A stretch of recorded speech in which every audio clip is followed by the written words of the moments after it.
Welcome to Chandru maths. SSC GD 2025 ரெக்ரூட்மெண்ட்டுக்கான official notification release பண்ணிட்டாங்க. இதில் டோட்டலாக 39,000க்கும் அதிகமான வேகன்சிஸ் இருந்தாலுமே தமிழ்நாட்டுக்குன்னு தனியாக வேகன்சிஸ் கொடுப்பாங்க. ஸோ இப்போ வந்து ஸ்டேட் வைஸ் வேகன்சிஸுமே வந்து அனௌன்ஸ் பண்ணிட்டாங்க.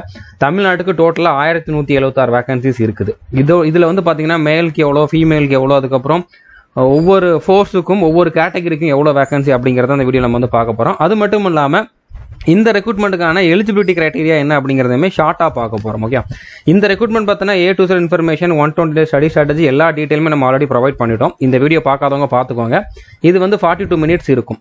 நான் இப்போ போட்டிருக்க இந்த வீடியோவில் உங்களுக்கான எலிஜிபிலிட்டி இருக்குது அப்படின்னு உங்களுக்கு தெரிஞ்சிச்சு அப்படின்னா இந்த ஃபுல் வீடியோவும் பார்த்துட்டு அதுக்கப்புறம் நீங்கள் வந்து அப்ளை பண்ணுங்க. ஓகே, ஸோ இதுதான் வந்து பார்த்தீங்கன்னா டோட்டல் வேகன்சிஸ். இதில் வந்து பார்த்தீங்கன்னா மேலுக்கு வந்து 35,612 வேகன்சிஸும், ஃபீமேலுக்கு வந்து 3,869 வேகன்சிஸும், இந்தியா ஃபுல்லாக டோட்டலாக 39,481 வேகன்சிஸும் இருக்குது. ஓகே, இதில் தமிழ்நாட்டுக்கு வந்து மேலுக்கு மட்டும் பார்த்தீங்கன்னா 1,061 வேகன்சிஸ் இருக்குது. இதில் வந்து பிஎஸ்எஃப்க்கு வந்து 397 வேகன்சிஸ், அதுக்கப்புறம் சிஎஸ்எஃப்க்கு வந்து 191, சிஆர்பிஎஃப்க்கு 337, எஸ்எஸ்பிக்கு 24, ஐடிபிபிக்கு 78, அஸ்ஸாம் ரைஃபிள்ஸுக்கு வந்து 34.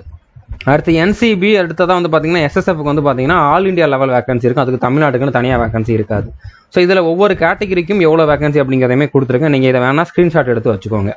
ஃபீமேலுக்கு வந்து தமிழ்நாட்டுக்கு மட்டும் 115 வேகன்சிஸ் இருக்குது. இதில் பிஎஸ்எஃப்ல 70, சிஎஸ்எஃப்ல 21, சிஆர்பிஎஃப்ல 7, எஸ்எஸ்பியில் வேகன்சிஸ் இல்லை, ஐடிபிபியில் 14, அஸ்ஸாம் ரைஃபிள்ஸில் 3 வேகன்சிஸ் இருக்குது. ஓகே, இப்போ இதுக்கான அப்ளிகேஷன் ஆல்ரெடி ஓப்பன் ஆயிடுச்சு. 5/9/2024 14/10/2024 வரைக்கும் வந்து அப்ளை பண்ணிக்கலாம்.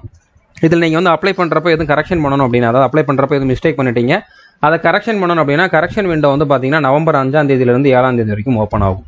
இதுக்கான எக்ஸாம் வந்து ஜனவரி பிப்ரவரி மந்த்தில் இருக்கும். கண்டிப்பாக 1.5 மாதத்துக்கிட்ட எக்ஸாம் நடக்கும். நிறையா ஷிஃப்ட்டில் நடக்கும். அப்படிங்கிறனால ஜனவரி பிப்ரவரி 2 மாதமும் வந்து இதுக்கான எக்ஸாம் இருக்கும். இதில் வந்து என்னென்ன டிபார்ட்மெண்ட்லாம் இருக்குன்னு பார்த்தீங்கன்னா BSF, CASF, CRPF, ITBP, SSB, SSF, Assam rifles, அதுக்கப்புறம் என்சிபி, அதாவது நார்காட்டிக் கண்ட்ரோல் பியூரோ. இந்த எல்லா டிபார்ட்மெண்ட்லையுமே இருக்கக்கூடிய கான்ஸ்டபிள் ரேங்க்குக்கான ரெக்ரூட்மெண்ட் தான் இந்த ரெக்ரூட்மெண்ட். ஓகே, இப்போ இதுக்கான ஏஜ் லிமிட் வந்து பார்த்தீங்கன்னா யூஆர் இடபிள்யூஎஸ்ல இருக்கவங்க 2/1/2002க்கு அப்புறம் பிறந்தவங்களாகவும் 1/1/2007க்கு முன்னால் பிறந்தவங்களாகவும் இருக்கணும். ஓபிசினா 2/1/1999க்கு அப்புறம் பிறந்தவங்களாகவும் 1/1/2007க்கு முன்னால் பிறந்தவங்களாகவும் இருக்கணும். எஸ்சி எஸ்டினா 2/1/1997க்கு அப்புறம் பிறந்தவங்களாகவும் 1/1/2007க்கு முன்னால் பிறந்தவங்களாகவும் இருக்கணும். ஓகே, இதற்கான சேலரி வந்து பார்த்தீங்கன்னா ஒவ்வொரு ஃபோர்ஸை பொறுத்து வேரி ஆகும். இன்ஹேண்ட் சேலரி ட்ரைனிங் முடிச்சதுக்கப்புறம் மினிமம் 25,000 மேக்ஸிமம் 50,000 வரைக்கும் ஒவ்வொரு ஃபோர்ஸ்லையும் நீங்கள் எந்த இடத்துல டியூட்டி பார்க்குறீங்க அப்படிங்கிறத பொறுத்து இருக்கும். ஒவ்வொரு வருஷமும் சேலரி வந்து இன்க்ரீஸ் ஆகும். அடுத்ததாக வந்து பார்த்தீங்கன்னா ப்ரொமோஷன் கிடைக்கிறப்பவுமே வந்து இன்க்ரிமெண்ட் இருக்கும். இதுக்கான எஜுகேஷன் குவாலிஃபிகேஷன் 10th பாஸ் ஆயிருந்தால் போதுமானது. 1/1/2025 இந்த டேட்டில் வந்து 10th பாஸ் ஆனவங்க எல்லாருமே எலிஜிபிள் தான். கொரோனா பேட்சில் வந்து பாஸ் ஆனவங்க அப்ளை பண்ணலாமான்னு கேட்டிங்கன்னா கண்டிப்பாக அப்ளை பண்ணலாம். அப்ளை பண்ணுறப்போ 10th பர்சன்டேஜ் வந்து 35% கொடுத்து நீங்கள் அப்ளை பண்ணுங்க. ஓகே, ஸோ எல்லாருமே வந்து எலிஜிபிள் தான். அடுத்ததாக இதுக்கான செலக்ஷன் ப்ராசஸ் வந்து பார்த்தீங்கன்னா ஃபர்ஸ்ட் கம்ப்யூட்டர் பேஸ்ட் டெஸ்ட் இருக்கும். அடுத்து வந்து அதுக்கு ஒரு கட் ஆஃப் வைப்பாங்க. அந்த கட் ஆஃப் கிளியர் பண்ணுறவங்களுக்கு எல்லாருக்குமே வந்து ஃபிசிக்கல் டெஸ்ட் இருக்கும். ஃபிசிக்கல் பாஸ் பண்ணுறவங்களுக்கு வந்து மெடிக்கல் டெஸ்ட் இருக்கும். அடுத்ததாக வந்து ஃபைனல் ரிசல்ட் வந்து இந்த கம்ப்யூட்டர் பேஸ்ட் டெஸ்ட்டில் எவ்வளோ மார்க் எடுத்தீங்களோ அதை பேஸ் பண்ணி இருக்கும். ஓகே, இப்போ கம்ப்யூட்டர் பேஸ்ட் எக்ஸாம் வந்து எப்படி இருக்கும் அப்படின்னு பார்த்தீங்கன்னா டோட்டலாக 80 கொஸ்டின் கேட்பாங்க. ஒரு கொஸ்டினை கரெக்டாக அட்டன் பண்ணால் 2 மார்க், தப்பாக அட்டன் பண்ணிங்க அப்படின்னா 0.25 மார்க் வந்து மைனஸ் ஆகும். ஸோ நெகட்டிவ் மார்க்குமே உண்டு. ஸோ இதில் வந்து அந்த 80 கொஸ்டினில் வந்து பார்த்தீங்கன்னா ரீசனிங்கில் 20 கொஸ்டின், ஜிகேல 20 கொஸ்டின், மேத்ஸில் 20 கொஸ்டின், இங்கிலீஷில் வந்து 20 கொஸ்டின் கேட்பாங்க. இந்த 80 கொஸ்டின் அட்டன் பண்ணுறதுக்கு 60 நிமிஷம், அதாவது 1 மணி நேரம் வந்து டைம் கொடுப்பாங்க. ஓகே, ஸோ இந்த கொஸ்டின் எல்லாமே உங்களுக்கு வந்து இங்கிலீஷ், தமிழ், மலையாளம், தெலுங்கு அந்த மாதிரி நிறையா லாங்குவேஜில் இருக்கும். உங்களுக்கு எந்த லாங்குவேஜ் தேவையோ அந்த லாங்குவேஜில் நீங்கள் வந்து அட்டன் பண்ணிக்கலாம். So Tamil medium student, English medium student எல்லாருக்குமே வந்து இதில் ஈஸியாக தான் இருக்கும். ஓகே, என்சிசி கேண்டிடேட்டுக்கு வந்து போனஸ் மார்க்குமே உண்டு. நீங்கள் சி சர்டிஃபிகேட் வச்சிருந்தா 8 மார்க் கொடுப்பாங்க, பி சர்டிஃபிகேட் வச்சிருந்தா 4.8 மார்க் கொடுப்பாங்க, ஏ சர்டிஃபிகேட் வச்சிருந்தா 3.2 மார்க் வந்து போனஸ் மார்க்காக கொடுப்பாங்க. இப்போ இதில் வந்து ஹைட்டு செஸ்ட் எவ்வளோ இருக்கணும் அப்படின்னு பார்த்தீங்கன்னா மேல் கேண்டிடேட்டுக்கு வந்து மினிமம் 170 சென்டிமீட்டர் ஹைட் இருக்கணும்.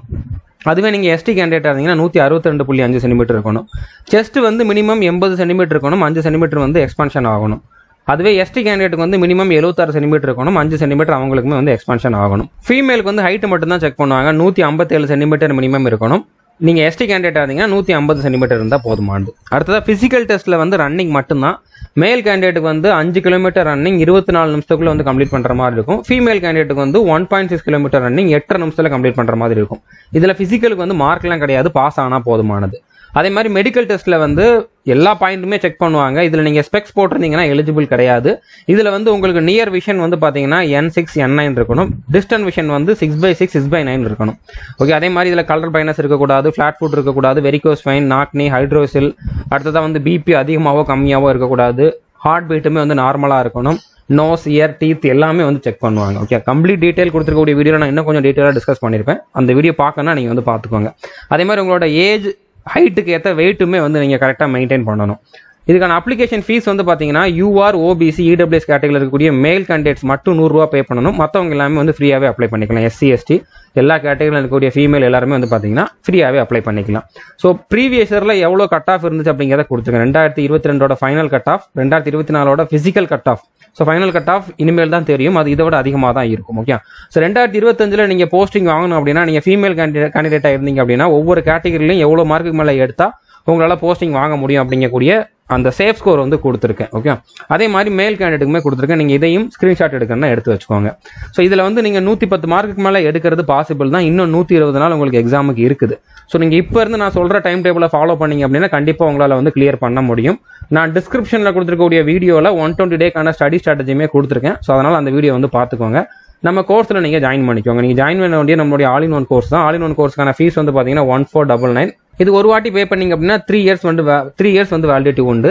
இந்த கோர்ஸில் வந்து 30க்கும் அதிகமான சென்ட்ரல் கவர்மெண்ட் எக்ஸாமுக்கான சிலபஸ் வந்து அவைலபிளாக இருக்கும். ஸோ நம்ம கோர்ஸில் எப்படி ஜாயின் பண்ணலாம் அப்படிங்கிறதுக்கு தனியாக ஒரு வீடியோ போட்டிருக்கேன்.